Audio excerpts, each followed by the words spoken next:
à ces élections et il venait de l'apprendre 2 mois avant ou 1 mois avant à l'occasion des élections européennes. Et depuis, il y a un entêtement de la... Après, l'extrême gauche des années 80 est anti-immigration autant que le FNRN. Marché au PCF. Alors, le PCF n'est pas l'extrême gauche.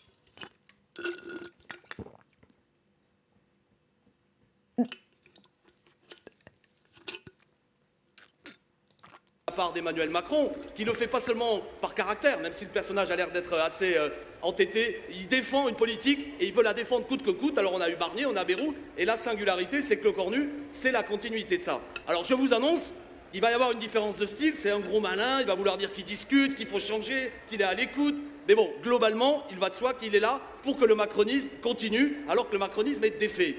Alors comment je le prends? Moi je me suis bagarré, vous m'avez invité, moi je suis un unitaire aujourd'hui.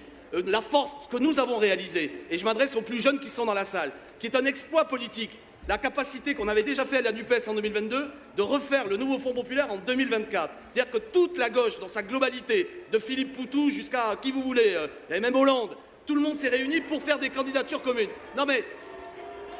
C'est pas le meilleur exemple. Pourquoi on a fait ça? Parce que nous sommes aussi en train de vivre un moment très particulier de l'histoire de notre pays.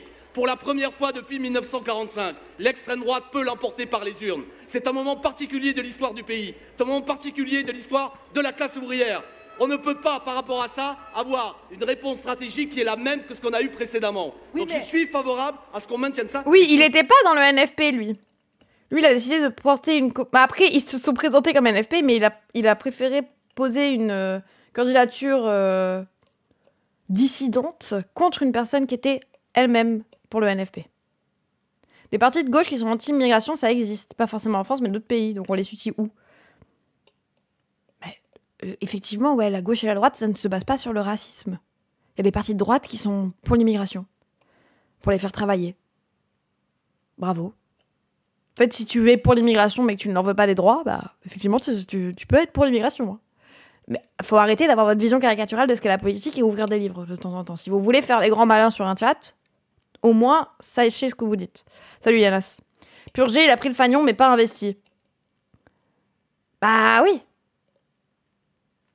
Le Conseil d'État a spécifiquement mentionné que le Parti communiste français et la France insoumise étaient classés dans la nuance gauche, distincte de la catégorie extrême gauche.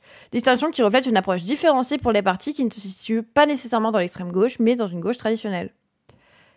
Littéralement vouloir passer par les urnes, en fait.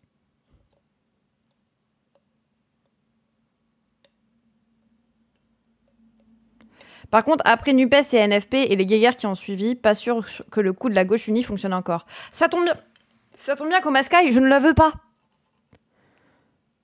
Je ne veux pas m'unir avec des gens qui n'ont pas le même programme politique. Avec des gens qui ne sont pas pour que les gens survivent. Qui ne veulent pas revenir sur la réforme, par exemple, la loi El Khomri, autrement appelée la loi Macron. Effectivement, oui, les gens qui vont sucer le patronat et le libéralisme, je n'en veux plus. Donc ça tombe bien, heureusement qu'on va pas s'allier avec eux. Parce qu'à ce moment-là, si vous voulez vraiment ratisser large, venez, on s'allie avec le RN. On n'a rien en commun, mais c'est bon, on est des partis politiques, on fait l'union des partis politiques. On prend un point, on dit que les gens qui disent qu'on est de gauche, et voilà quoi. Team gauche désunie, que le meilleur gagne. Mais Macron, il se dit ni de droite ni de gauche, donc on peut prendre la moitié de Macron aussi. Non? Pas d'union, pas de victoire, le RN au pouvoir en 2027. Alors comment on fait l'union, Palantir de Sauron? Sans programme. On dit juste qui on préfère et c'est pas grave si c'est Glucksmann. Et qu'au final, on se retrouve avec un programme, le programme de Macron. Sur un programme commun. LFI le propose. Sauf que les autres, ils veulent pas. À ton avis, pourquoi? Parce qu'ils rejettent le programme. D'ailleurs, le Parti Socialiste l'ont dit. Ils ne re-signeraient plus le programme qu'ils ont signé pour le NFP aujourd'hui. Il y avait 10 lois. 10 accords. Il n'y a que l'union qui marchera. Mais vous êtes débiles. Enfin, genre, vraiment, répondez à la question de... Derrière quel programme? Ils n'ont pas la même vision politique. Donc, derrière quel programme? Source, c'est Valo qui l'a dit, je l'avais montré en stream, j'ai la flemme d'aller rechercher le truc. L'union de la gauche derrière un programme de droite, ça fonctionnera pas. Oui, ou alors ça fonctionnera et on aura un programme de droite. Et on va juste continuer d'aller dans le mur et juste retarder le RN, hein, parce que si vous commencez à dire aux gens que c'est un programme de gauche et que ça continue de casser leurs minima sociaux et que ça continue de faire des réformes comme l'a fait Hollande, etc., etc., etc., bah ça va juste faire gagner le RN 5 ans plus tard. Pour ceux qui disent l'union pour gagner, source. Oui, en plus. En fait, c'est ça, c'est les gens. Arrêtez de vouloir une union entre des partis qui n'ont aucun rapport. Qui ne sont pas d'accord entre eux. Qui ne veulent pas la même politique pour le pays. Le programme commun du NFP a permis de gagner les législatives. Oui, et qui l'a trahi? En fait, ce que tu veux pas comprendre, Siscom, c'est que si c'est le programme du NFP, bon déjà tu présentes pas les présidentielles avec uniquement 10 choses sur ta liste, mais c'est pas grave.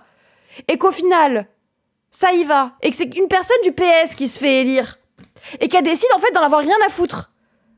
Comme l'a fait Hollande. Ce qui fait monter le RN. Je comprends que le move de pas s'unir, mais je vois mal LFI gagner dans une intention de vote. Mais moi, je m'en fous. En fait, moi, je suis pas contre l'union en soi. Je veux juste que l'union se fasse derrière un programme de gauche. Ce qu'a proposé LFI. Si vous voulez vous unir avec nous derrière le programme, vous pourrez. Vous pouvez. Par contre, ils ont pas l'air d'avoir envie. Ils ont pas l'air d'avoir envie qu'on discute maintenant du programme. Ils veulent d'abord qu'on choisisse une tête. Désolé, hein.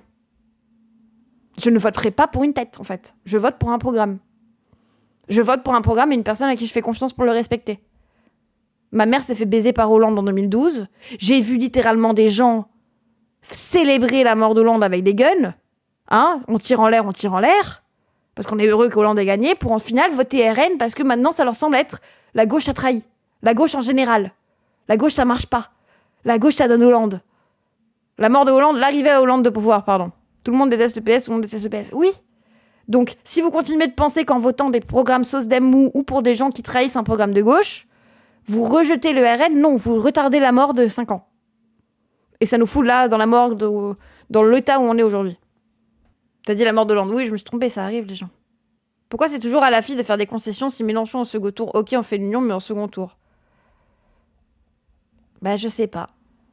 Mais c'est juste que si vous voulez qu'on revote pour des gens qui font une union sans être d'accord politiquement parlant, que ça met une personne au pouvoir qui n'a rien à voir avec les idées de gauche, et que on continue de dire bah c'est l'union de la gauche, vous allez encore plus dégoûter les gens de la gauche. Et jamais de la vie vous arriverez à faire croire à les gens que le PS est de droite aujourd'hui. Alors qu'ils ont littéralement une politique économique de droite, que Hollande a dissous les syndicats, a laissé des entreprises partir, tout ça, faire la guerre en Syrie, bombarder les gens, l'état d'urgence. Souffrez que LFI n'est pas toujours la bonne stratégie non plus. Bah Siscom, écoute. Défends le PS. Défends que le PS est de gauche et qu'il faut s'allier avec le PS. Force à Watt, hein. Je sais pas comment on va faire. Hollande a engendré Macron. Bon, c'est pas grave. Sinon, on perd. Donc autant perdre 5 ans plus tard. Le seul à avoir un programme, c'est la fille, elle est diabolisée, mais c'est la seule à gauche qui est crédible. Le PS est traître et n'adhère pas au programme. En fait, moi, je ne veux pas... Je ne veux même pas insulter le PS. Juste qu'ils existent, mais qu'ils arrêtent de faire genre l'aide de gauche, quoi. Qu'ils présentent leur programme. Et vous verrez que c'est incompatible. Qu'ils nous expliquent pourquoi ils ne veulent pas adhérer à l'avenir en commun. Qu'est-ce qui les déplaît dans l'avenir en commun de Jean-Luc Mélenchon et de la France insoumise? Leur bourgeoisie qui les empêche de remettre en question leurs intérêts de classe et le fait que peut-être les pauvres vont avoir de l'argent? C'est trop de gauche pour eux, je pense. Bah, littéralement, oui. Hein. Mais je suis pas le PS non plus. Pour autant, tout le programme, rien que le programme, a clairement limité les options stratégiques. C'était pas vraiment union-friendly ce move. Moi, j'attendais une déclaration commune du NFP, pas une prise de parole solo de Mélenchon, c'était pas team play. Mais les... Waouh, Pascal Pro. Comment je fais pour parler avec Pascal Pro? Les autres, ils ont pas fait la même chose de l'autre côté? On appelle ça un rapport de force, mon ref. Bref. Je voulais te dire, c'est qu'il va de soi que je pense que dans la mesure où cette coalition... En fait, je pense juste que vous parlez par votre classe sociale, en fait. Je sais pas, peut-être. Après, j'ai pas envie de dire ça. Je pense qu'il y a des gauchistes qui sont pas des bourgeois, qui sont quand même en train de défendre le PS. Mais si vous ne voyez pas à quel point ça nous conduit par la mort, le programme du PS, et de faire des compromis sur nos vies, Bah écoutez, vous continuerez de voir des gens mourir dans la rue tous les ans. Là, on est en hiver, ça tombe bien, vous devrez bientôt kiffer. Cette coalition magnifique du nouveau Front populaire est arrivée en tête. Emmanuel Macron aurait dû nommer l'un d'entre nous à Matignon pour que nous puissions mettre en place un gouvernement.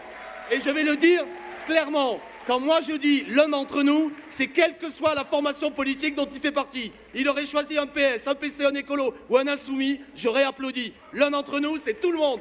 Gouvernement, nouveau Front populaire, pour essayer d'avancer.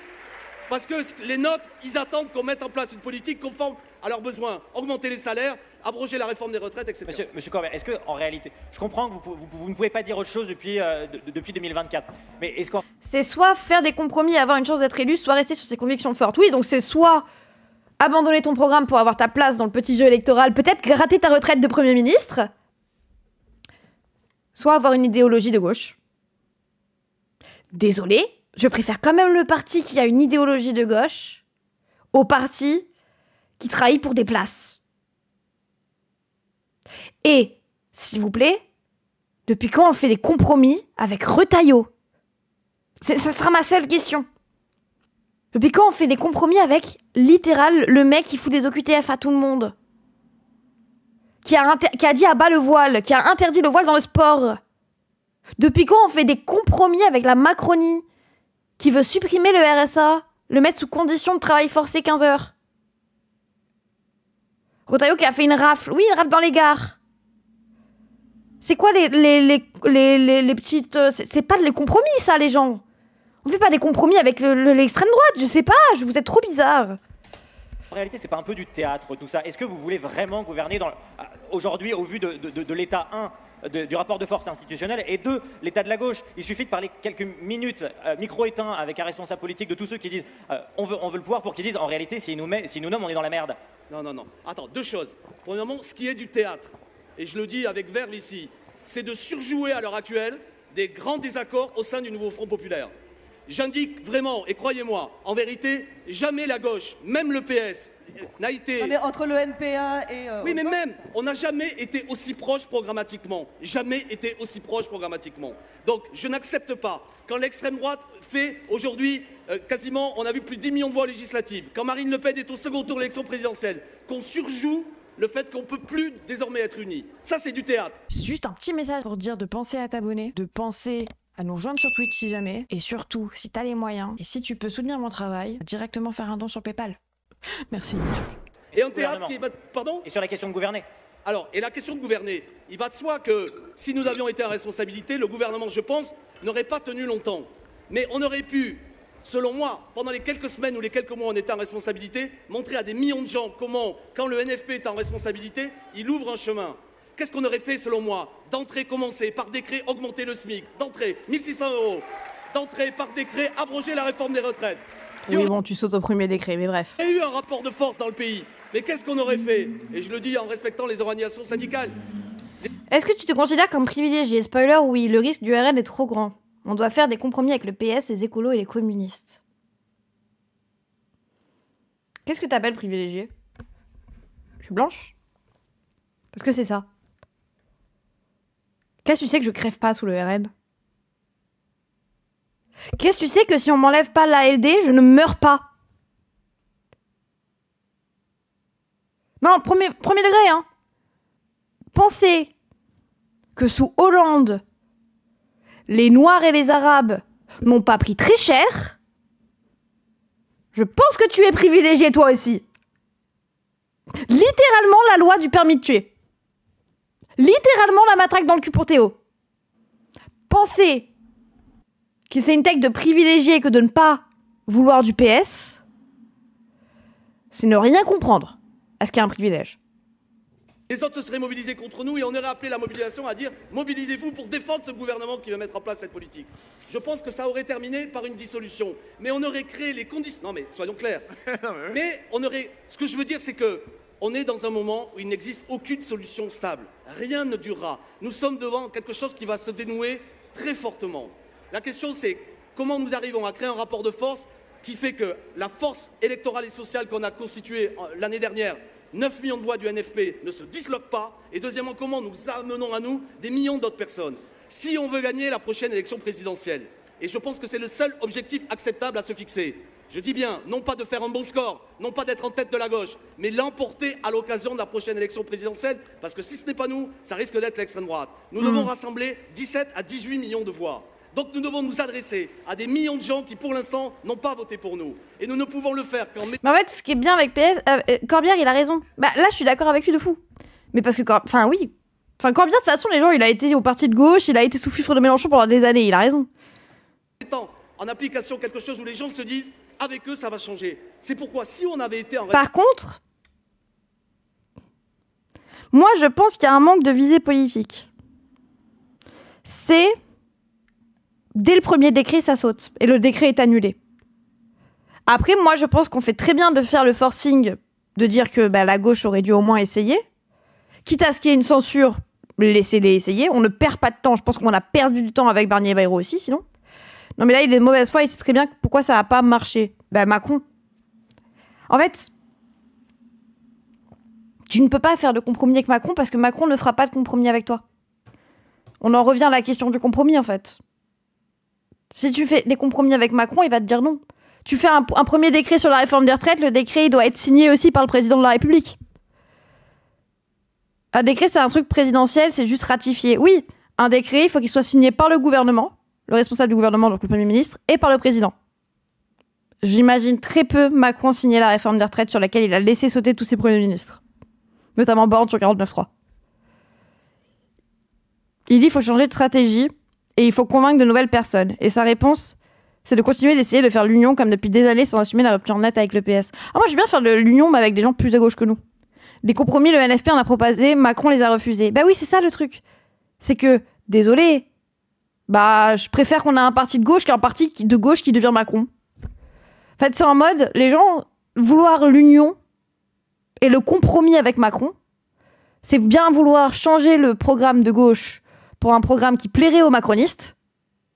Donc un programme macroniste, parce que vous les avez vus, ils sont quand même assez butés. Surtout qu'ils réagissent à ce que dit Macron et ils le suivent au doigt et à l'œil, donc bon. Et, du coup, maintenant la gauche, compromis égale compromission. Oui. Parce que actuellement, on parle de faire des compromis sur le programme du NFP, mais de jamais faire des compromis sur le programme de Macron. C'est quoi, eux, les compromis qu'ils nous ont laissés ? Quand le PS a essayé de tout son cœur de faire des compromis. Vous avez vu le PS qui est là, qui rame, Bayrou, suppression de la LD, on enlève 2 jours fériés, année blanche fiscale, nanana, on n'avait jamais eu un programme aussi austéritaire. Je pense qu'ils sont dans leur lane là, ils vont pas changer d'avis. Et ils sont partis là. Chaque fois c'est pire, oui. Donc je sais pas. Les macronistes sont des extrémistes, faut pas se laisser gaslight par l'idée de centrisme. Mais je sais pas comment vous faites des compromis avec un parti qui ne vous laissera pas de compromis, en fait. Je trouve ça un peu ridicule. Les compromis, ils sont... c'est que nous. On fait que nous. Donc oui, c'est de la compromission. Désolé. Responsabilité. Même pendant quelques semaines ou quelques mois, on aurait... Si on reste avec le PS, on sera plus crédible. En fait, il faudrait juste que Olivier Faure... qu'il y ait une vraie ligne de gauche au PS et comme ça on pourrait faire un compromis. Moi je suis d'accord pour m'allier avec des partis de gauche, pas avec Macron, c'est bon. Ce rapport de force où les gens se disaient il faut les aider, parce qu'avec eux ça change vraiment. Ça aurait été un gouvernement de combat, un gouvernement tremplin, mais qui aurait permis qu'on ne soit pas dans la posture non, surtout pas, ne faisons rien, tout va se régler à la prochaine, notamment à l'élection présidentielle, ce qui me semble un peu sec par rapport à la période. Alexis, tu dis toi-même que aucune solution n'est stable, notamment quand on regarde la tronche de l'Assemblée nationale. Est-ce que le NFP a les moyens de gouverner ? Je le répète, on est aujourd'hui 192. On aurait pu sans aucun doute commencer en mettant en place, selon moi, des dossiers sur lesquels on est majoritaire. Sur la question de l'abrogation de la réforme des retraites, même dans cette Assemblée, on est majoritaire. Oui, c'est vrai, c'est vrai, ça c'est vrai. Le RN. Oui, mais je le dis à ce micro. Et alors ? Le but, c'est de faire de la posture ou de sauver des gens ? Moi, l'argument de la réforme des retraites, vous la votez avec le RN, j'en ai rien à foutre. Là, c'est vraiment être antifasciste juste par position de « Ah non, moi je me mélange pas avec ces gens ». Si ça propose des trucs qui vont alléger la vie des gens, tu le votes. Tu lis bien le texte pour vérifier qu'ils n'aient pas rajouté un truc de « Oh là là, on réforme les retraites sauf pour les Noirs et les Arabes ». Tu lis bien le truc. Par contre, on te propose d'abroger la réforme des retraites juste comme ça, tu le fais avec qui tu veux. Ah frérot, il faut le faire avec Zemmour, on le fait avec Zemmour. Il aurait pas voté par contre le RN, je pense. Si! Parce que à chaque fois qu'il y a une proposition de réforme de la retraite, le RN il y va. C'est un truc qui les fait garder leur électorat. Je m'en fous. Si le truc est clairement juste, on réforme les retraites, on enlève. Alors moi, je vote direct avec le RN s'il faut. Hein. Si ça sauve la vie des gens, vous y allez. En fait, bref. On s'en fout. En fait, on s'en fout de se salir les mains si c'est pour la vie des gens. Je sais pas. C'est pour faire une politique de gauche, en fait. Avec le RN. En fait, faut pas faire le compromis avec le fait de voter avec le RN, un truc qui va littéralement faire une politique de gauche. Par contre, si c'est pour faire une politique de droite avec le PS, là, ils sont d'accord. Rien à foutre. Moi, j'abrogerai la réforme des retraites avec le diable s'il le faut. J'abrogerai cette réforme. On peut pas. Non, mais que les choses soient claires. Je vais pas dire que j'abroge pas la réforme des retraites parce que c'est avec le RN. Ce dont on parle, c'est de la vie de 33 millions de salariés. Voilà, dis bien. Oui, on l'aurait fait. Et sur les autres sujets alors? Pardon? Sur les autres sujets, comment tu fais une majorité? L'attaque Zuckman, grâce notamment à Clémentine Autain et Eva Sass, on l'a fait adopter dans cette assemblée. Ouais. On aurait pu. Je vous vends pas des choses. Je raconte pas que ce gouvernement aurait été long. J'essaie de l'expliquer. Mais on aurait pu, sur certains points, démontrer que c'est autour de nos propositions qu'on peut faire avancer. Pourquoi? Parce qu'en vérité, on est majoritaire dans le pays sur ces questions-là. Oui. Sur ces questions-là, ça, c'est réel. On est majoritaire dans le pays. En fait, je pense qu'il y a beaucoup de gens qui sont de gauche, mais qui sont anti-gauche. Vous voyez ce que je veux dire? Genre, c'est des gens, les choses qu'ils veulent, c'est le programme L'Avenir en commun. Genre, globalement, ils veulent pas avoir de problème de santé, et s'ils vont à l'hôpital, ils aimeraient ne pas le payer, même s'ils payent des cotisations, si ça peut servir, c'est cool. Ils veulent avoir un pouvoir d'achat mieux, ils veulent bien une augmentation de leur salaire, ils veulent qu'il n'y ait pas d'année fiscale blanche et que ça suive. Globalement, je pense que les gens, même qui votent RN, il y en a beaucoup qui sont pour une politique économique de gauche, tout en étant racistes, du coup, ils votent RN. Mais, du coup, on a individuellement des choses comme ça. On va pas faire un consensus sur le racisme, du coup, juste on n'en parle pas. Et peut-être que ça va les convaincre d'être de gauche. Oui, tous les gens d'extrême droite de la campagne sont de gauche et votent RN. Une grande majorité, en tout cas, oui. Mais ils n'y croient tellement pas qu'ils préfèrent voter sur leur avantage, la chose qui gagne en termes de biais racistes et le fait que leur idéologie raciste a jusqu'au bout, qu'autre chose. C'est ça qui est frustrant. Je suis très d'accord avec ça. 70% des gens veulent en finir avec la réforme des retraites. Regardez, ce qui est intéressant d'un point de vue idéologique, sur la question de la fiscalité, taxe Zuckman, nous sommes ultra majoritaires. De la même façon sur les salaires. Enfin, je ne veux pas faire trop long, mais je répète, je me la raconte pas. Take rufiniste. Mais pas du tout. Pas du tout. Dire qu'un programme politique économique de gauche avantagerait une bonne partie des Français, mais que du coup, on va pas concéder sur le racisme. Hein. Je suis pas en train de te dire on va concéder sur le racisme.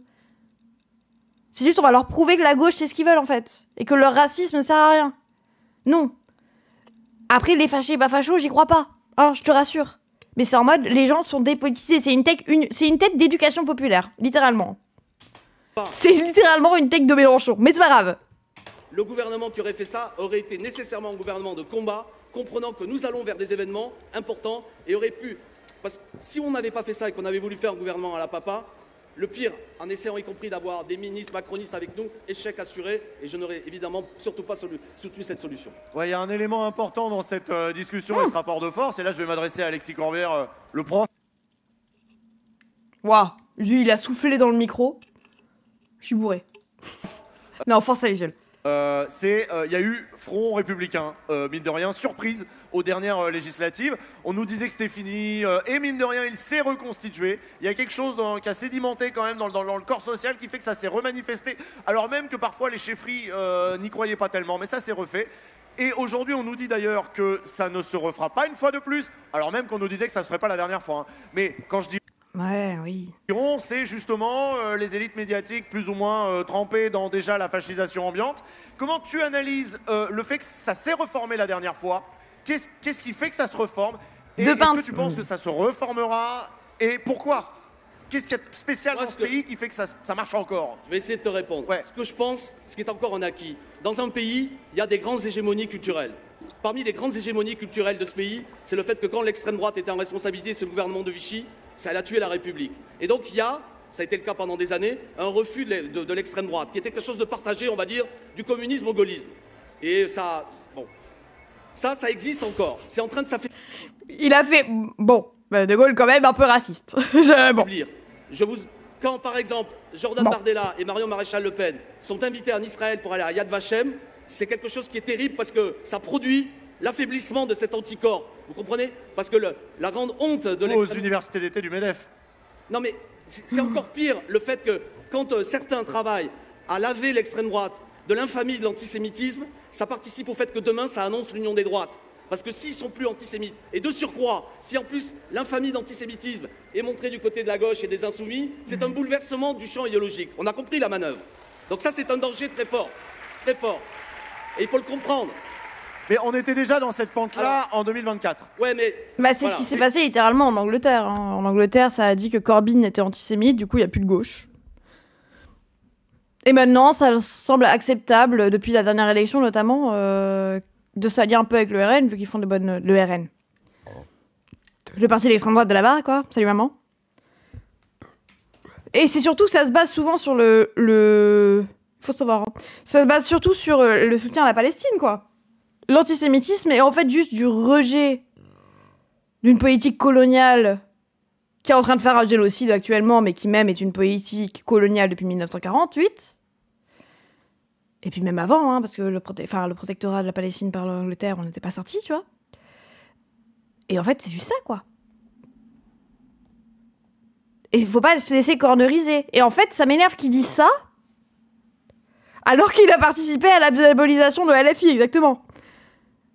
Genre, littéralement, ta femme a été dire « Oh, Jean-Luc Mélenchon, il avait jamais parlé de la Palestine avant 2012, hein, faut le savoir. Hein. » Je sais pas ce qu'il essaye de faire, Corbière, mais c'est un peu tard pour se réveiller. Pourquoi les autres intervenants, ils font pas un petit rappel de son attitude de merde? Bah ouais, c'est ça, le truc. Pourquoi personne lui demande pourquoi eux-mêmes ont dit que LFI, ils frisaient l'antisémitisme? Que, oh, la pancarte avec Hanouna, quand même, bon, hein, pas fou, hein. Parce que backseat, ouais. Moi, je pense qu'il faut comprendre ça et avoir l'habilité de ne pas tomber dans les pièges qu'on nous tend. Alors, je pense encore, là c'est mon analyse, qu'il y a encore dans le pays le refus de l'extrême droite. Mais c'est de plus en plus fragile. Nous, on ne doit pas... Ouais, mais il y a une dédiabolisation de l'extrême droite, ce qui fait qu'ils refusent plus Zemmour qu'ils refusent Le Pen maintenant. Salut Bold. Créer les conditions, il y a la bagarre de premier tour, mais qu'aussi au second tour, si l'un d'entre nous était au second tour, moi j'ai pas de honte à dire que il faudra aussi qu'il entraîne des gens qui votaient Macron, j'en sais rien. Vous comprenez ce que je veux dire? Bah oui. Donc on doit créer les conditions d'une bagarre sur des principes, mais qui agrège à lui toute une série de gens sur le fait que l'extrême droite, c'est ce qu'il y a de pire. Et concrètement, ça veut dire quoi? Ça veut dire quoi, agréger? C'est comment on permet, une fois que le premier tour est passé, de gagner le deuxième, d'agréger les gens dont vous parlez? Puis là, pour le coup, c'est un point commun avec les mélenchonistes, c'est que vous, comme eux, vous êtes obsédés par les présidentielles et que tout doit se régler là, quoi. Non, non, c'est pas... Là, t'es méchant, tu marques à qui?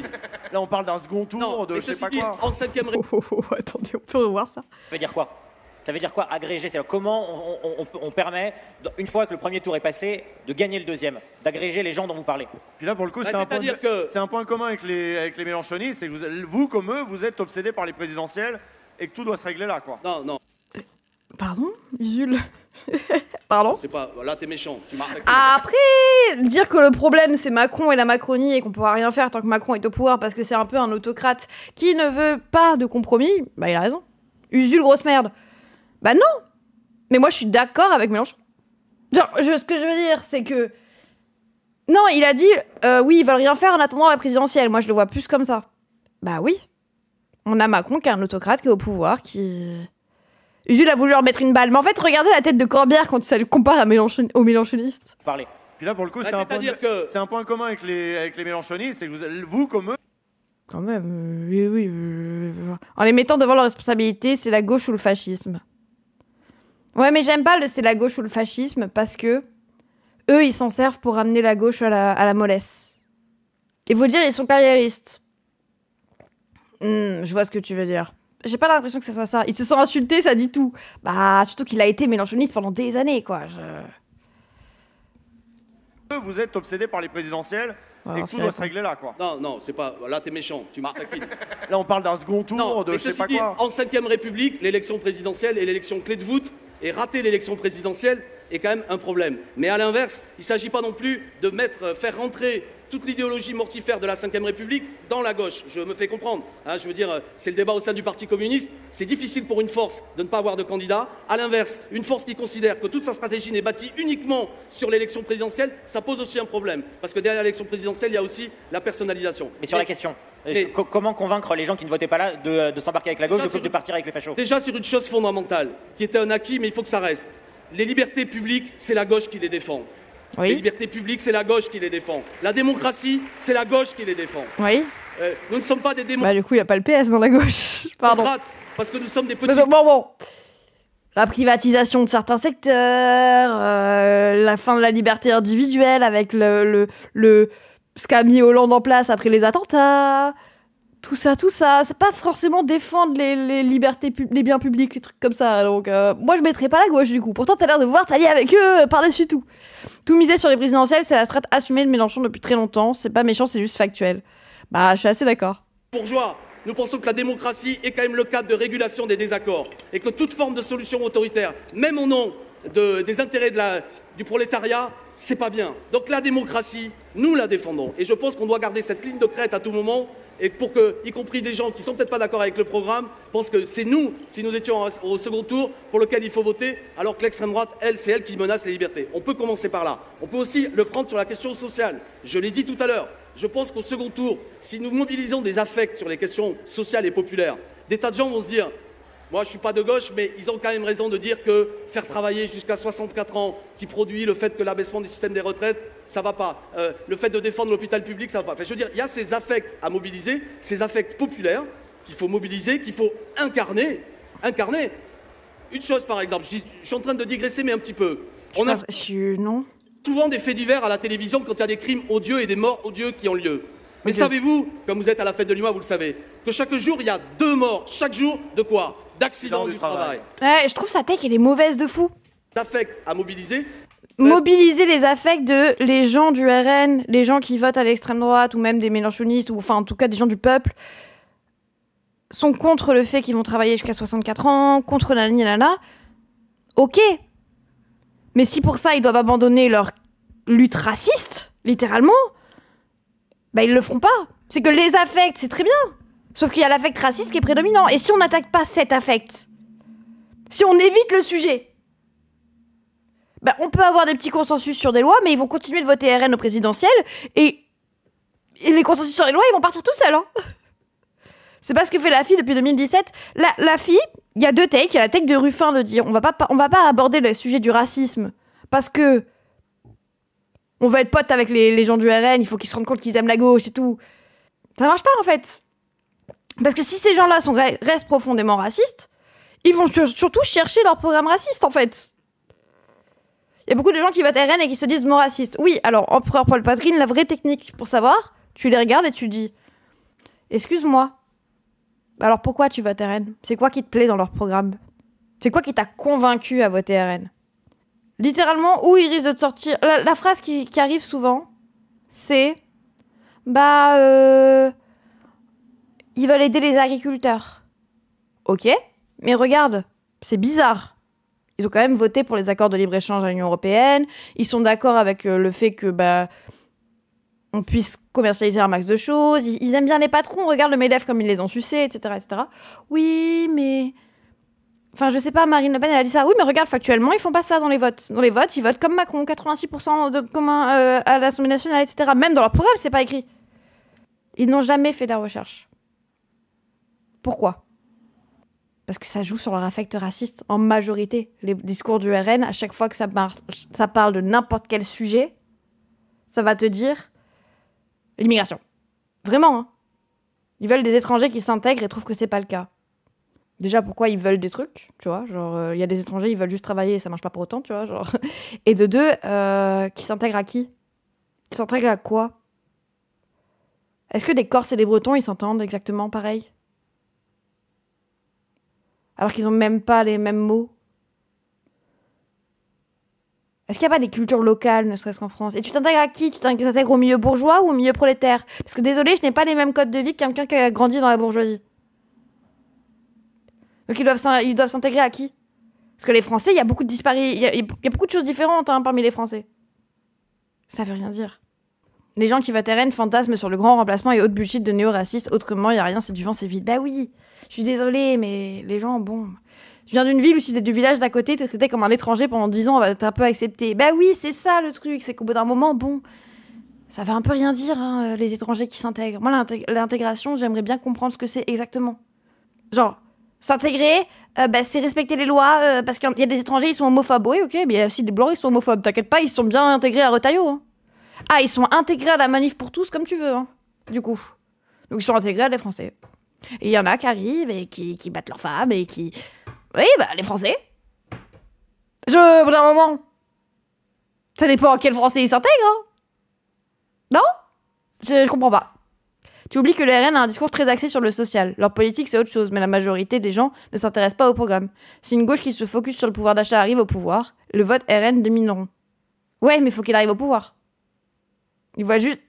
Une majorité de votants de RN ne sont pas racistes. Ils voient juste les étrangers comme une menace pour leur pouvoir d'achat.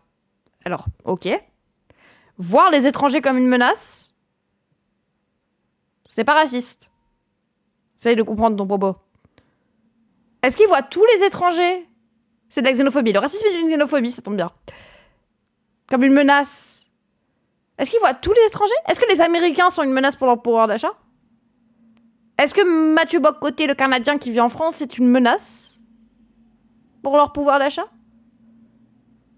Ils l'ont vu comme tel? Est-ce qu'un Belge qui vient vivre en France, il le voit comme un risque pour leur pouvoir d'achat? Ou est-ce que c'est vraiment les étrangers d'un certain endroit? Certains étrangers plus que d'autres. J'ai l'impression, hein, ouais. Souvent, leur exemple préféré, c'est les Italiens se sont bien intégrés. C'est un peu subtil que peut-être ce regard par rapport à la réalité, c'est le leur. Bon, venez en Corse, regardez comment ils conduisent les Italiens. Hein. Ils ont du mal avec le multiculturalisme. Mais eux-mêmes sont dans le multiculturalisme, les gens. Ils sont... On est tous multiculturels, en fait. Littéralement, on met des jeans. On part en week-end et on mange des sandwichs avec des McDonald's partout. Le plat préféré des Français il y a pas si longtemps, c'est le couscous. On va à la Japan Expo. Bah oui, c'est le discours des médias ambiants. Si le pouvoir d'achat augmente, la peur et la méfiance de l'autre diminuent. Bah oui, bien sûr. Mais moi, je suis d'accord qu'il y a beaucoup de gens qui trouvent leur intérêt à la gauche. Sauf que les médias font en sorte que ça ne soit pas le cas. Et je ne dis pas que les gens sont purement racistes quand ils sont au RN. On en revient à ça. Mais leurs affects racistes sont prédominants. Les affects racistes, spoiler alerte, on en a tous. D'ailleurs, même si vous n'êtes pas blanc. Parce qu'ils sont structurels à la société française. Le jean, c'est français. Ok, c'est quoi la marque de ton jean, mon ref? Merci, tu as compris le principe d'impérialisme et de soft power américain. Pour moi, ils le sont tous. Ils sont emportés par leurs affects racistes. Le racisme, c'est juste avoir des a priori, qui sont souvent inconscients. Je reprends l'exemple, par exemple, de Wissam, qui avait cité l'exemple de « Ah, quand je rentre dans un avion et que je vois des gens un mec full barbe en train de regarder le ciel, je suis en train de me dire que peut-être on va exploser. » C'est un affect raciste. C'est un truc inconscient qui s'est créé dans ton cerveau, souvent à cause d'un discours médiatique que t'as répété en boucle, ou de clichés qui se sont diffusés autour de toi, que t'as un peu intériorisé. On a tous des affects misogynes, par exemple. Moi-même, j'ai plus confiance quand un homme est au volant, alors qu'on sait que les hommes font plus d'accidents, hein, notamment. Mais c'est inconscient. C'est un truc qui vient seul. C'est compliqué quand je parle à des potes et moi, pas poétiser le fait qu'on est construit par rapport à la société et qu'on a tous des biais. Ils n'arrivent pas à l'accepter, ils ont l'impression que je dis que c'est des mauvaises personnes. Oui, c'est ça, on n'est pas en train de dire vous êtes des racistes, c'est pas bien. Moi aussi, quand j'étais gosse, j'avais peur des femmes handicap que je cachais derrière ma mère. Voilà, tu vois, c'est des trucs dès l'enfance. Il s'est causé une espèce d'antagonisme avec le flux des chaînes d'infos, les incivilités, les émeutes. Aujourd'hui, les essentialistes, perso, je crois que la plupart, il suffirait de pas grand-chose pour oublier leur affect. Mais non, parce que même pour nous, en fait. Parce que je suis au courant de mon affect, misogyne, pourtant j'ai quand même plus confiance quand c'est un mec qui conduit. C'est inconscient. J'aimerais bien l'enlever, hein. Je sais que c'est débile. C'est factuel. C'est là. Donc il faut que je re-rationalise. Moi aussi, parfois, quand je vois une meuf habillée court dans la rue, je me dis elle est un peu courte sa jupe. Hein. Et après, je fais bon, après, je m'en bats les couilles. Hein. Elle fait vraiment ce qu'elle veut. Mais la première pensée, elle vient. faut que je me rappelle que je m'en bats les couilles. Mon premier réflexe, c'est pas de me dire je m'en bats les couilles. Les biais racistes et mots, c'est un truc que très peu de gens à gauche vont assumer en vrai, et je sais pas comment tu peux aider ces gauchistes à rationaliser ça sans qu'ils ne l'assument pas. Mais oui, en fait, c'est genre, on a tous des biais. Il va falloir deal avec. Il va falloir en parler pour qu'il... C'est ça d'être woke en vrai, c'est de penser contre soi-même. Oui, voilà.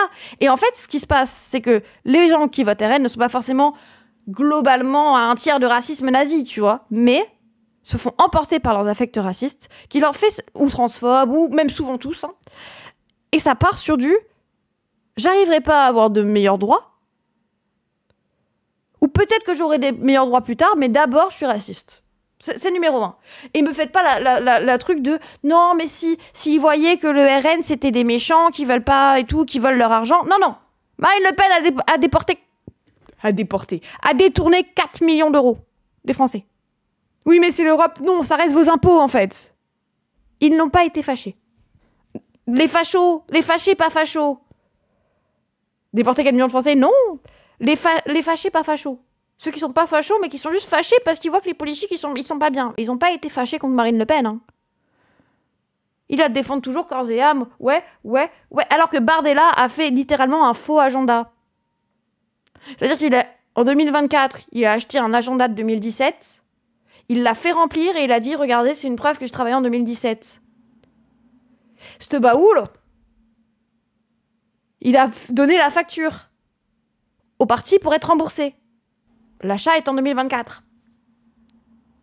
Ah, ou alors il est très fort et en 2017, il avait un truc qu'il n'avait pas encore acheté. Ou les fâchés pas fachos ne sont pas fâchés contre un gars qui leur ment dans les yeux. Ou il a trouvé un agenda de 2017 en 2024. Oh, ça se trouve vite ce genre de choses, hein, les gens. Les fâchés pas fachos, ils font comme mon papa, des braquages de banque. Il a pris une feuille, il a plié en 4, puis gribouillé dessus, il a dit « Ceci est la preuve ». Oui. Et désolé, en fait, quand il y a tout ça et que les gens ne se fâchent pas, bah, c'est qu'ils sont plus fachos que fâchés, en fait. Et c'est que leur biais raciste prend le pas sur leur intérêt de classe. Parce que déjà, on a une perte des intérêts de classe, etc. On se rend même pas compte de dans quelle classe sociale on est. Moi, je peux vous dire que j'ai grandi dans une famille où on est persuadé d'être dans la classe moyenne haute, alors qu'on est fucking bas. Mais ça y est, il y a quelqu'un qui gagne 2000 balles dans la famille, alors que l'autre, qu'il est à 1200, ça y est, on a gagné.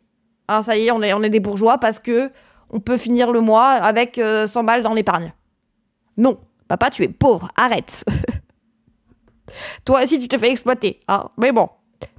C'est ce qu'on appelle le pacte racial pour ceux qui n'ont pas suivi. C'est ça. C'est qu'il y a un truc d'identité, limite de communautarisme, où on en arrive à sacrifier la lutte des classes pour une lutte des races.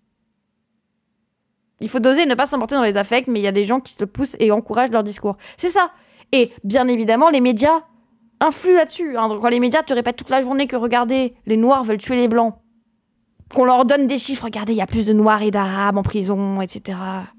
Sans t'expliquer qu'il y a un racisme d'État, sans t'expliquer que ça vient surtout aussi du fait que les flics contrôlent les gens un peu au faciès quand même, hein, qui vont surtout dans beaucoup de quartiers où il y a beaucoup de Noirs et d'Arabes, et qui leur demandent tous des trucs, parce que, spoiler alerte, je suis sûre que vous avez déjà été contre la loi dans votre vie, que vous avez déjà fait un truc illégal, mais vu que vous n'étiez pas contrôlé, personne ne le savait. Notamment, je suis sûre qu'il y a plein de Blancs qui ont un peu de drogue dans la poche, mais qui sont pas contrôlés. C'est plus facile d'arrêter des gens quand tu les contrôles sur ce qu'ils ont dans les poches. Sachant qu'il y a plus de Blancs en France et qu'on est un des pays où il y a le plus de consommation de cannabis, je pense pas qu'il y ait que des Noirs et des Arabes qui consomment du cannabis. Bon. J'avoue, j'ai traversé au rouge. Non, mais que ça soit ça, que vous ayez consommé du cannabis, que vous ayez conduit en allant au-dessus de la limite de vitesse, mais de beaucoup, hein. Ou sans avoir le permis.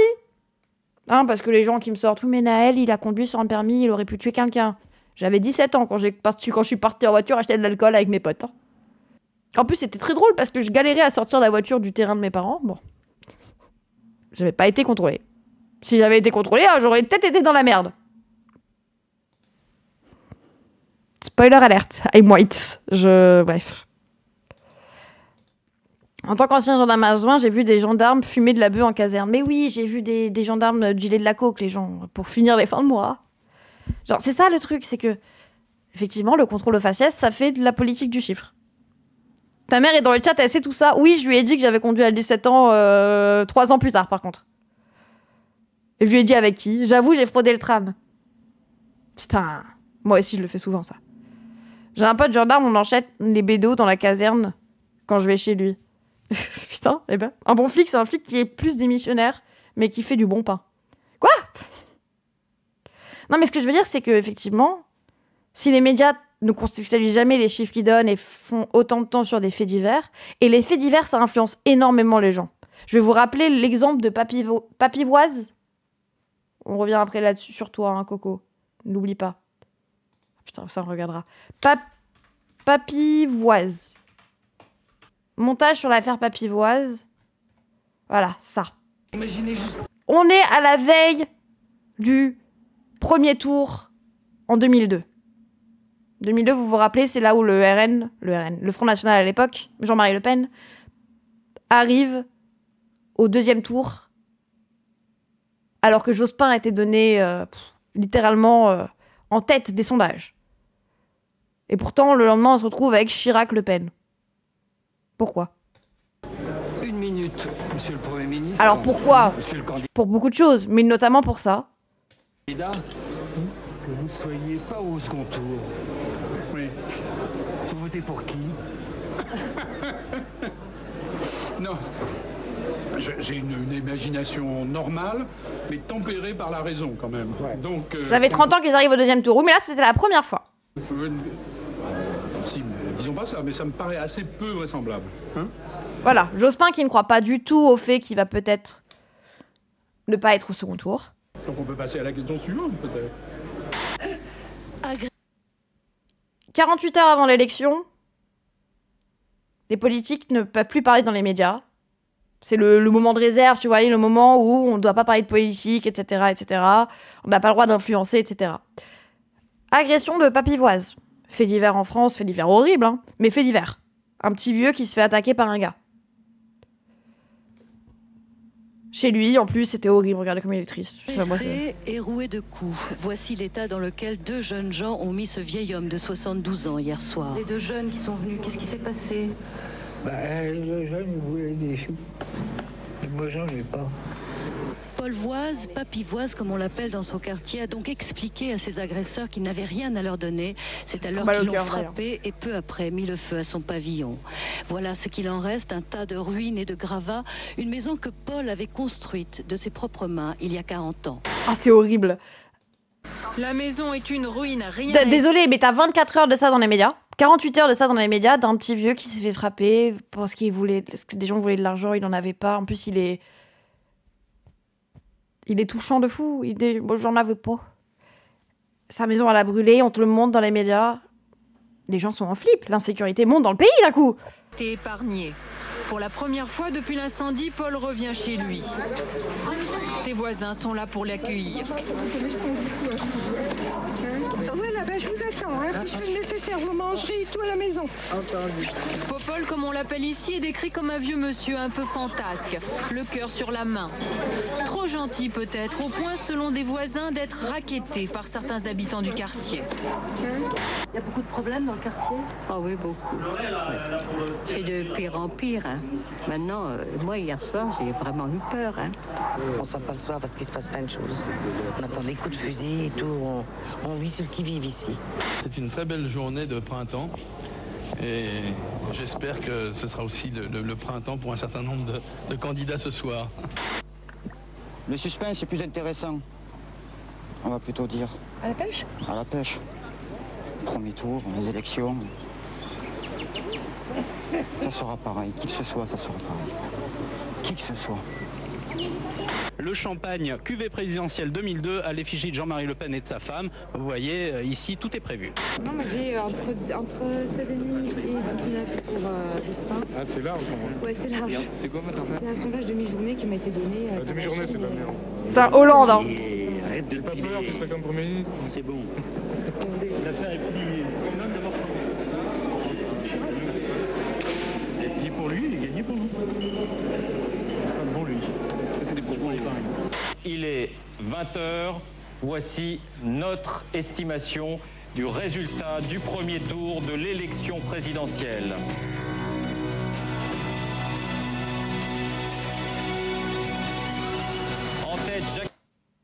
Et voilà. En gros, les gens sont allés voter avec une affaire nationale à la télé, en boucle, sur le fait qu'il y a de l'insécurité en France. Et t'as un mec, comme par hasard, il a fait toute sa campagne sur l'insécurité. Tout son parti politique vit sur le fait de l'insécurité.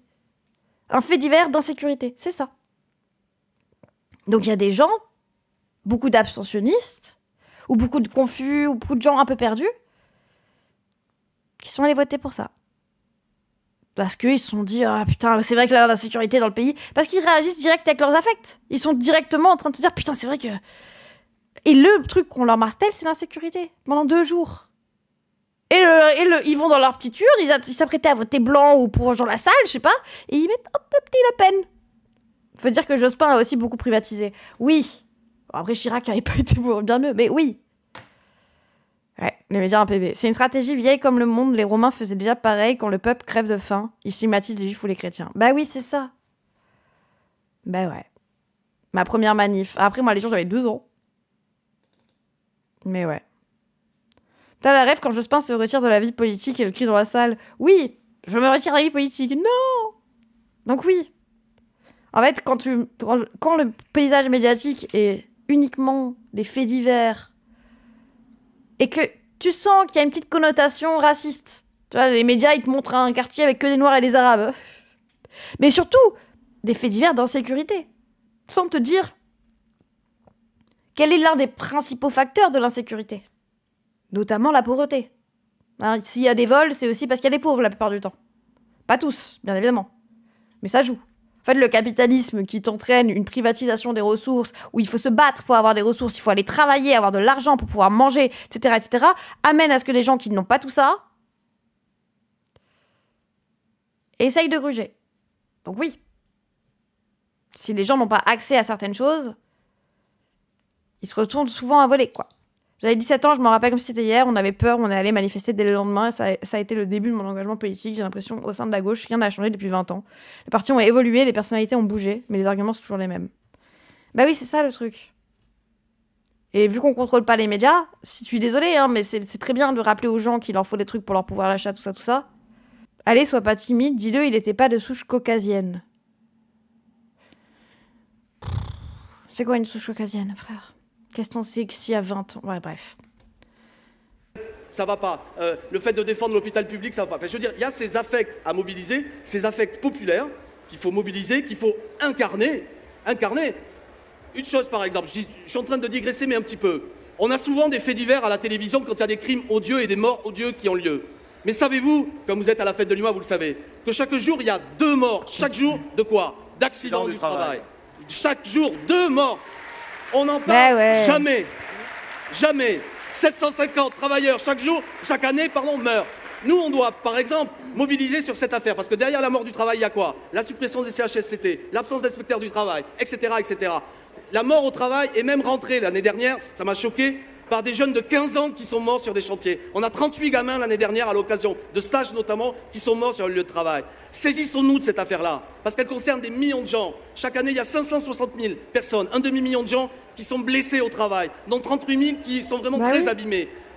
Parlons de cette question, qui est une question sociale qui touche des millions de gens. Mais elle nous rassemble. Aux questions du programme et par rapport à l'union, etc. Moi, je voulais vous interroger aussi sur le but de l'après. Parce que vous dites donc que l'après, je suis allé regarder, etc. Et de ce qu'on comprend, on n'arrive pas trop à savoir si c'est une association, un parti, ça dépend de lequel d'entre vous en parle. Est-ce que justement il va y avoir une candidature ou pas? Donc ça, c'est toute une autre question. Mais effectivement, sur la question du programme, quel est finalement le but de l'après? Parce que vous venez de dire c'est l'union du NPA jusqu'à Hollande. C'est des projets qui sont complètement différents.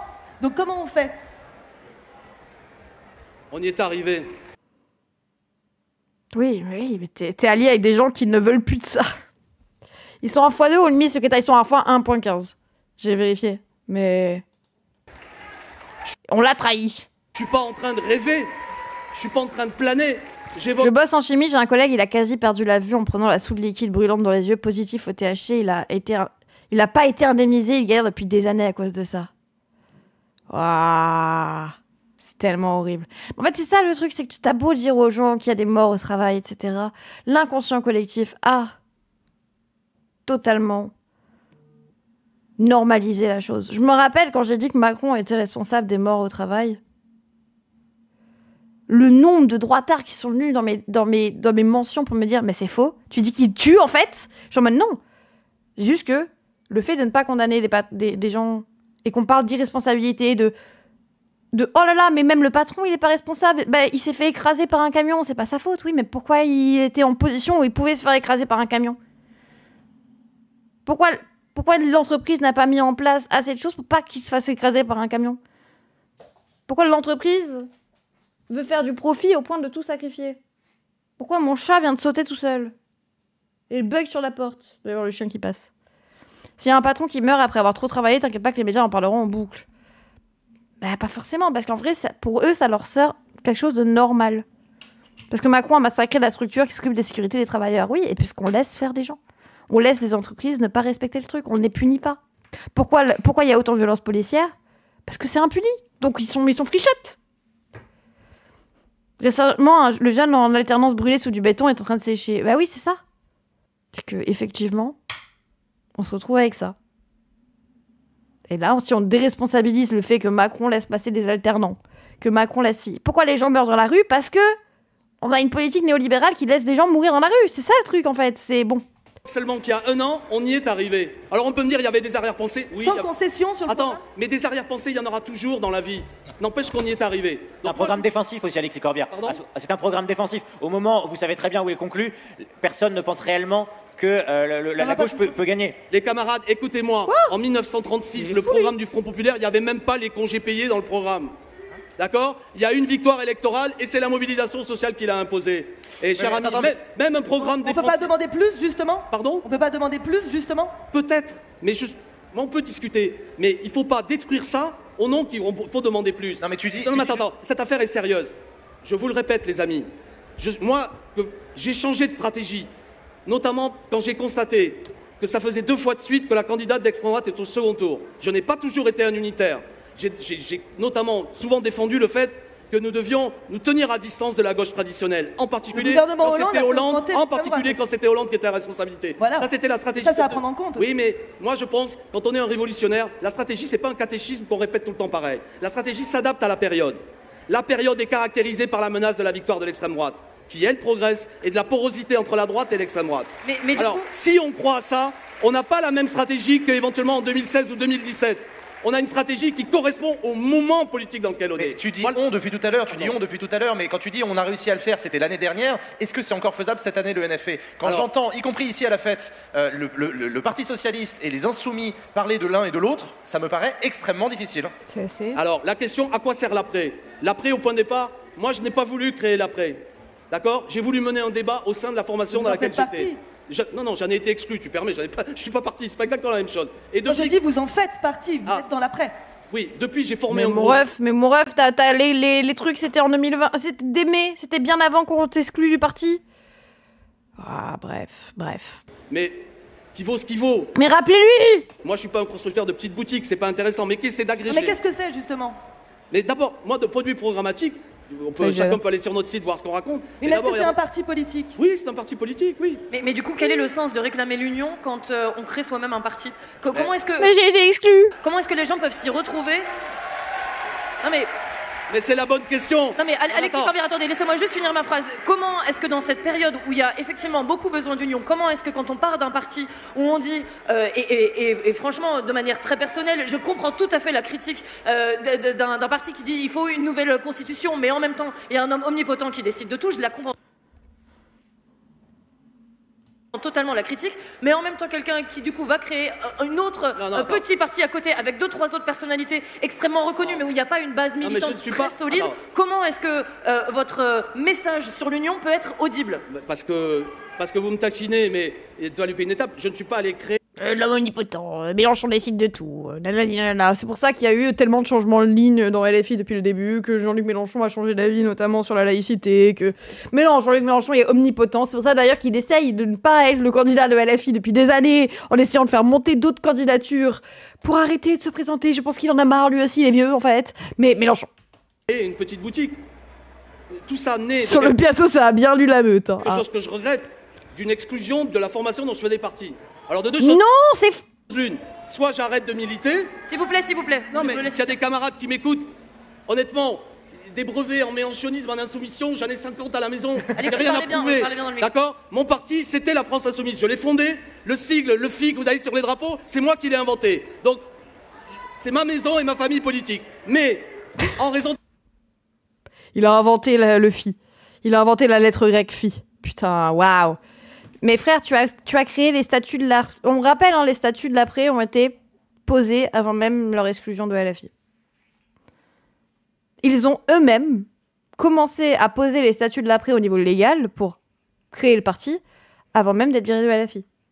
Ils avaient créé leur parti déjà. En fait, c'est bon. D'ailleurs, ils lui ont posé aucune question sur la meute et sur le docu. Oh bah ça m'étonne pas. Il a inventé l'alphabet grec. Bah ouais. Circonstances, je ne vais pas y revenir. J'ai été exclu. Pour autant, moi j'étais enfant de cœur quand j'étais petit, je pratique le pardon des offenses. Je ne vais pas passer mon temps à polémiquer avec des camarades. Je continue à penser que c'est la stratégie de l'Union qui doit perdurer. Alors j'ai fait un petit groupe avec d'autres pour continuer à porter sa stratégie d'Union. On a fait à Bagneux, le 2 juillet, autour de Lucie Castet, la volonté de continuer à ce que nous préparions les échéances électorales qui sont devant nous, ensemble. C'est Front Populaire 2027. Quelle est l'idée? En fait, ça m'étonne. En fait, je ne comprends pas comment il a pu passer de quelqu'un qui rejette l'Union, notamment sous Hollande, notamment le PS, qui est donc un parti libéral, et il le sait. Et maintenant, il pense que c'est possible. Il est devenu libéral? Je sais pas. En fait, il s'est marié. Non, parce que Raquel Garrido aussi, c'était un bon petit soldat à une époque, tu vois, je sais pas ce qu'il essaye de faire. En fait, je me demande s'il y croit vraiment, ou si juste il est devenu libéral. Sans le NFP, il pourra pas avoir le poste. Bah, moi, je reste persuadée que ces gens sont quand même sincèrement de gauche, tu vois. Sinon, ils seraient allés rejoindre Macron dès 2017, et voilà, tu vois. Mais bah, comment t'as pu être anti-union parce que tu savais qu'il y avait un problème de ligne politique, et aujourd'hui, tu penses qu'on peut faire une union avec des gens en désaccord politique? Quand t'es dans un parti leader, tu veux pas partager le pouvoir. Quand t'es dans un micro-parti, t'appelles au partage du pouvoir. Pas forcément, les gens sont plus intelligents que ça, au bout d'un moment. Tous ceux qui ont été purgés ont discuté avec un milliardaire plusieurs fois à des repas secrets. Oui, bon, c'est vrai qu'il y a Olivier Legras. Il a trahi le programme. Oui, mais c'est sa seule manière d'exister politiquement maintenant. Ou alors il sent qu'il va trouver un moyen de rejoindre LFI parce que c'est eux qui proposent une vraie rupture. En fait, moi je pense qu'ils pensent qu'ils peuvent faire plier le PS à gauche. Est-ce qu'il peut lui-même arriver à imposer au PS d'arrêter d'être libéraux? Je sais pas. Ouais, je sais pas. Oh, mon chat. L'idée qu'on continue à discuter, et bien sûr qu'il y a des différences. Oui, l'argument maintenant, c'est que la menace fasciste est trop forte pour ne pas faire l'union. Ben oui, mais alors on s'unique devant le truc en tête. Et le truc en tête, c'est un parti de gauche de rupture. En fait, tu vois, si c'était... Moi, je les crois pas. Sur leur peur de l'extrême droite. Je ne les crois pas. Parce que sinon, ils iraient derrière le parti majoritaire et ils accepteraient de fermer leur gueule. Genre, si c'est vraiment une peur de l'extrême droite, tu n'essayes pas de changer le parti majoritaire. Et tu vas... si vraiment tu as peur, t'y vas. C'est bon, tu fais, allez, j'essaierai de faire changer ma ligne à plus tard, je sais pas. Mais en tout cas, si t'as vraiment peur du truc et que tu vois que ceux avec toi qui ne veulent pas qui ne veulent pas non plus du RN et qui proposent une autre vision mais qui ne veulent pas s'allier avec toi parce que t'es libéral, si c'est vraiment oh là là il faut tout faire contre le RN, tu finis par t'allier avec ceux avec qui t'es un peu en désaccord. Tu finis par le faire. Ils en ont pas peur, c'est juste un cirque d'ego. Mais en fait moi je ne les crois pas là-dessus. C'est pour ça que leur argument est déjà caduque. Donc pourquoi ils trahissent, je sais pas, tu vois, c'est comme si un gauchiste a accepté de fermer sa gueule. Bah, si c'est vraiment par peur du RN, parce que là, il dit « Oh, il faut s'allier avec le RN par peur... Merde, il faut s'allier avec le PS par peur du RN. » Ok. Mais si t'as vraiment peur du RN, va dans le parti majoritaire. Genre, j'ai peur du RN, je vais aller militer à ELV. Oui, bon, bof, En sorte que s'il y a des échéances électorales qui viennent, notamment l'élection présidentielle, que nous présentions un candidat commun et unique dès le premier tour des élections présidentielles. Ça nous semble être la meilleure façon de s'assurer qu'on ait un camarade, quel qu'il soit, on en discute, qui soit au second tour de l'élection présidentielle. J'en suis là. La question, c'est aussi sur quel programme, parce que vous agitez le livret du nouveau Front Populaire. C'est celui qui a réuni plus de 9 millions de voix en 2024. Mais avec un parti, aussi la France Insoumise, qui refuse de rejoindre la dynamique unitaire que vous êtes. Donc aujourd'hui, vous êtes dans des négociations programmatiques, parce qu'il n'y a pas que la candidature unique. LFI ne refuse pas la dynamique unitaire, ils ont proposé de s'unir derrière le programme. Et les autres ont dit non, pas derrière le programme. Voilà. À travers une potentielle primaire, il y a aussi la question du programme et des discussions sur qu'est-ce que vous porterez ensemble plus tard. Aujourd'hui, le plus gros morceau, le plus gros parti de cette coalition, c'est le Parti socialiste. Est-ce que vous craignez pas qu'ils tirent quand même ce programme beaucoup plus sur le réformisme que sur la radicalité? Mais c'est tout à fait vrai. C'est pourquoi j'ai envie de dire, les insoumis, venez pour que la discussion soit en quelque sorte équilibrée. Mais venez-vous? Si vous voulez. Moi, je ne veux pas que le paysage de la prochaine élection présidentielle soit au premier tour l'affrontement entre Glucksmann et Mélenchon. Si c'est ça, on va perdre. Il nous faut... tu comprends ce que je veux dire? Ça va être l'affrontement entre Mélenchon, Glucksmann et les unionistes au milieu. Ben, si c'est ça, c'est un échec. Mais ça risque va du coup avec LFI et fait des compromis avec... En fait, on en est au même problème. Si la gauche va faire des compromis avec Macron, Macron, il fait quel compromis? C'est que à la gauche de faire des compromis. Si LFI va faire des compromis avec le PS il s'aide sur quoi par rapport au programme de LFI? En fait, vu que leur... En fait, c'est pour ça que ça tire souvent vers le centrisme, ce genre de truc. C'est que ne sont vus comme des compromis que le parti le plus à gauche. Parce que c'est plus normal d'être de droite, au final. Si on va faire des concessions avec Macron, il n'y a que la gauche qui va devoir faire des concessions. Si on va faire des concessions avec le PS, il va concéder sur quoi? Ils sont où, eux, leurs concessions? Le NFP s'est fait naturellement entre le PS et la FI et les autres. L'après et Gluglu n'ont joué aucun rôle là-dedans. Si, parce que leur purge, c'était après, c'est encore la LFI. C'est pas la LFI qui a pris des circos pour sucer le gouvernement Macron derrière. Ah putain, Ruffin avec Bayrou dessus. Je suis d'accord que c'est pas uniquement à LFI de faire des compromis, c'est du donnant-donnant. Oui! Mais ils sont même pas d'accord avec l'abrogation des retraites. Ils parlent de suspendre, parce qu'ils veulent pas enlever la réforme Hollande non plus. Alors, la réforme sur le loi travail qui est passée sous Hollande, il faudrait pas trop la remettre en question. D'ailleurs, ça donne une balle au RN, ça, tellement facile. Je me rappelle Jean-Philippe Tanguy qui dit à Hollande dans le parti, dans l'hémicycle, il lui dit « Mais du coup, vous questionnez ou pas la réforme des retraites que vous aviez fait vous-même? La loi Touraine ?» Ça, ils veulent la remettre en place. Donc en fait, non, vous partirez jamais à 60 ans. Même ça, ils sont pas d'accord. Je suis désolée. Les concessions, elles viennent que de LFI parce que le PS a l'air d'un parti plus raisonnable dans leur programme, donc plus en accord avec ce qui est actuellement en place. Le truc est en train de tous nous buter, je sais pas si vous l'avez. Du coup, les compromis doivent venir du parti qui change le plus de cette réalité qui est en train de nous buter. Donc les compromis sont vers la droite. On leur demande juste de respecter le programme du LFP, putain, mais c'est déjà trop pour eux. Ah ouais. Alors moi je voudrais rebondir sur ce qu'a dit Emilio et sur ce que tu as dit tout à l'heure. En politique, il n'y a rien qui est jamais écrit d'avance. Non, bien sûr. On a tous vécu dans la salle les élections européennes, elles étaient terribles. Certains se traitaient de génocidaires, d'autres d'antisémites, et tout le monde s'est dit, c'est fini, il n'y aura plus d'union. Et vous avez vu, quand Macron a dissous, devant la menace d'extrême droite, nous avons refait l'union. Toute l'histoire de la gauche. Mais alors, justement... chaque fois, c'est selon les circonstances qu'on fait l'union. C'est pas une histoire d'amour. On peut détester machin, on s'en fout. C'est les circonstances. Nous sommes face à notre ennemi mortel. L'extrême droite peut prendre le pouvoir. Putain, c'est pas rien. C'est pas rien. Ben voilà. Je considère que dans ce moment-là, on a sans doute Je ne te crois pas. des accords avec les socialistes, avec les écologistes, avec les insoumis. Mais il n'y a rien qui doit nous empêcher de briser ce front d'unité. Allez derrière LFI. En fait, s'ils veulent vraiment... En fait, je me répète, mais s'ils veulent vraiment contrer le RN, ils vont derrière la ligne majoritaire à gauche, qui est la ligne LFI, qui est la ligne qui a des militants, qui a des votants, qui a des...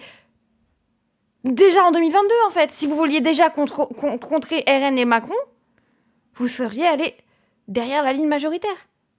Oui, on aura moins de voix avec le PS que sans. Je ne comprends même pas pourquoi il a été invité à s'exprimer, d'ailleurs, c'est plus personne. Il représente l'union, on va dire. Et vu que Jean Bastien est un unioniste fou, on dirait le même film en boucle, c'est un cauchemar, genre la journée de la marmotte. Et d'ailleurs, vous verrez l'hypocrisie là-dedans. Qui sont ceux qui appellent le plus à l'union? Ceux qui sont le plus à droite de l'échiquier politique. Le PS, ELV. Ceux qui ont le moins de pourcentage. Eux, ils appellent à l'union, mais jamais derrière la majoritaire. Étonnant. Qu'est-ce que c'est qui va l'amener peut-être à dissoudre ou pas? C'est si nous sommes divisés. Glucksmann ne veut pas l'union parce que Glucksmann déteste LFI. J'ai pas compris. Donc j'ai envie de dire aujourd'hui, comme en 68, c'était pas exactement pareil, division, piège à con. Division, piège à con. Tous ceux qui vous disent plus jamais je voterai socialiste, plus jamais je voterai insoumis, sont des irresponsables dans la période. Mais du coup... Alors voilà, il faut discuter. Et oui, la politique, à un moment donné, c'est des rapports de force. Mais c'est la stratégie qui doit nous... plus jamais je voterai pour un parti de gauche qui fait 2%. Ça sert à quoi? Il fait 2%. Par contre, un parti de gauche qui fait 22% face à une Marine Le Pen qui fait 23%, j'aurais voté pour lui. Oh tiens, ça me semble d'être quand même une stratégie élémentaire de l'enfance, quoi. Genre, je pense que si tu fais 2 plus 2 égale 4, et que tu penses et que tu parles à un gosse de CP, tu lui dis hé, imagine, tu dois faire gagner la gauche. Il y a un parti qui a 22%, l'autre qui a de la 2. Tu vas rajouter un vote pour qui? Tu rajoutes 2% à qui? Bah si tu rajoutes 2% au PS qui fait ses 2%, ça fait 4. Bon, ça bat pas les 23% de Le Pen. Par contre, les 22%, plus 2, mais 24. Peut-être qu'on devrait tous se ranger derrière le parti qui fait 22. Et moi-même qui pense en ingénieur mental. Non, mais c'est même pas penser en ingénieur mental. Parce que moi, je pense pas que le report de vote, il soit si simple que ça. Vraiment, il y a des affects, il y a des gens qui aiment pas LFI, etc., etc. Mais si on est sur les représentants politiques, tu es pour l'union de la gauche. Ah, mais les gens, tous les gens qui se disent contre l'union, on est pour l'union. Mais on est pour une certaine union qui se fait derrière le programme de gauche. Pas derrière des compromis avec le libéralisme où on accepte, par exemple, de ne pas faire la réforme des retraites ou juste la suspendre. Moi, je suis d'accord avec ce genre de choses. Hein. Mais l'union, elle est derrière le programme de l'avenir en commun. Et s'il y a des gens à gauche qui ne sont pas prêts à s'allier avec LFI, c'est qu'ils ne sont pas d'accord avec le fait de s'unir derrière le programme de l'avenir en commun. Ce programme est moins radical que celui de Mitterrand en 81. L'union derrière Mao, vous m'avez saoulé. Derrière le programme est sans Hollande. Eh frérot, si Hollande il vote LFI, ça me dérange pas qu'on l'accepte, tu vois. Mais qu'il soit d'accord avec le programme. Et même pas pour la posture, il oserait le dire. Vous le montrez le programme à Hollande, il va jamais oser dire « Ouais, j'avoue, je le signe ». Non, non. Il va dire quand même, communiste, là, peu. Hollande, même, il arrive même pas à faire semblant. C'est une dinguerie, en vrai. C'est très bien. Moi, sur l'extrême droite, tu me mets l'extrême droite, je vote pour Michel-Édouard Leclerc ou Mathieu Pigasse en face, en fait. Je vote pour ce qu'il y aura en face. C'est-à-dire qu'on est tous d'accord là-dessus à gauche. En effet, j'ai même envie de dire, c'est le plus petit dénominateur commun. Pourquoi tu racontes ça? Pourquoi tu pour racontes dire ça? que... pourquoi... Non, je t'ai pas dit... Attends, non, tu as raison, je corrige une chose. Moi, je suis pas en train de dire l'unité à tout prix, même sur un timbre-poste.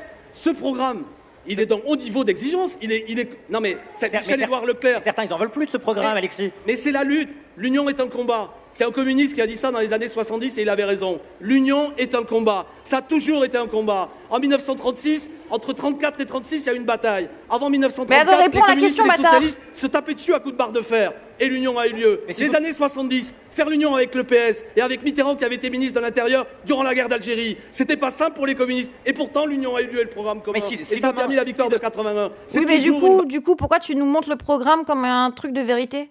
Il répond jamais. Non, mais oui, il peut dire, on va faire le rapport de force, etc. Mais alors pourquoi tu nous le montres comme si les gens ne sont plus d'accord là-dessus? Pourquoi tu nous le montres comme une victoire? Comme le programme en commun de la gauche? Les seuls qui sont encore d'accord avec ce programme, c'est LFI. C'était une bonne idée de voter Mitterrand? Aussi, quand même, les gens. Le PS et Place Publique ne veulent plus du programme. Oui, et même ELV, ils sont revenus dessus, les gens. Ils ont fait leur nouveau programme, il y a 100 vues sur YouTube.